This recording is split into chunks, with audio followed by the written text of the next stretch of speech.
30 ವರ್ಷದ ನಂತರ ಬೊಮ್ಮಾಯಿ ಭಾರತೀಯ ಜನತಾ ಪಕ್ಷ ಇವತ್ತು ಅಧಿಕಾರಕ್ಕೆ ಬಂದಿದೆ. ದಿಲ್ಲಿಯ ಜನ ಅಣ್ಣಾ ಹಜಾರೆ ನೇತೃತ್ವದ ಭ್ರಷ್ಟಾಚಾರ ವಿರೋಧಿ ಆಂದೋಲನಕ್ಕೆ ಬೆಂಬಲವನ್ನು ಕೊಡುವ ಮುಖಾಂತರ ಆಪ್ಗೆ ಜನ್ಮ ಸಿಕ್ಕಿತ್ತು. ಅದರ ಮೇಲೆ ಭಾಳ ಭರವಸೆ ಇಟ್ಟು 3 ಚುನಾವಣೆಯಲ್ಲಿ ಅವರ ಮತವನ್ನು ಹಾಕಿದ್ರು. ಕಳೆದ 11 ವರ್ಷದಲ್ಲಿ ಅವರ ರಾಜ್ಯದಲ್ಲಿ. ಆದರೆ ಅವರ ಆಡಳಿತ, ಅವರ ಭ್ರಷ್ಟಾಚಾರ ಮತ್ತು ಅವರು ಸುಳ್ಳು ಹೇಳುವಂಥದ್ದು ಜನ ಗಮನನಿರಸನಗೊಂಡಿದ್ದಾರೆ, ತಿರಸ್ಕಾರ ಆಗಿದೆ.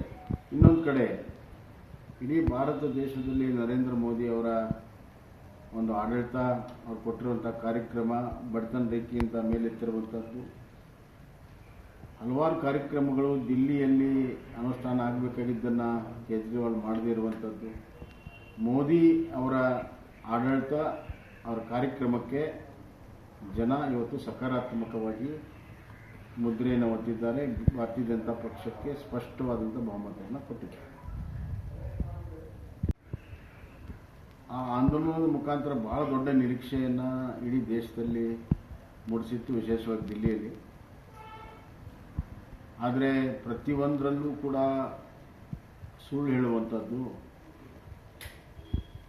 ಮತ್ತು ಹಲವಾರು ಸಚಿವರು ಭ್ರಷ್ಟಾಚಾರದಲ್ಲಿ ತೊಡಗಿರುವಂಥದ್ದು, ಅಲ್ಲದೆ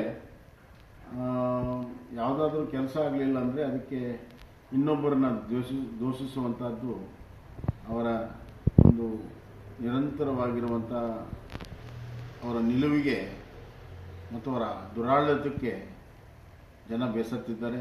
ಒಂದು ಶುದ್ಧವಾದ ಕುಡಿಯೋ ನೀರನ್ನು ಕೊಡೋಕ್ಕಾಗಿರಲಿಲ್ಲ, ರಸ್ತೆಗಳು ಹದಗೆಟ್ಟಿತ್ತು, ಎಜುಕೇಷನ್ ಸಿಸ್ಟಮ್ ಹದಗೆಟ್ಟಿತ್ತು, ಆಯುಷ್ಮಾನ್ ಭಾರತವನ್ನು ದೆಹಲಿಯಲ್ಲಿ ತರದೇ ಇರುವಂಥದ್ದು, ಭಾಳ ಬಡವರಿಗೆ ಅನಾನುಕೂಲ ಆಗಿರುವಂಥದ್ದು, ಹಲವಾರು ಕಾರಣಗಳು ಅವರ ದುರಾಡಳಿತ, ಭ್ರಷ್ಟಾಚಾರ ಮತ್ತು ಸುಳ್ಳು ಭರವಸೆಗಳನ್ನು ಜನ ತಿರಸ್ಕಾರ ಮಾಡಿದ್ದಾರೆ.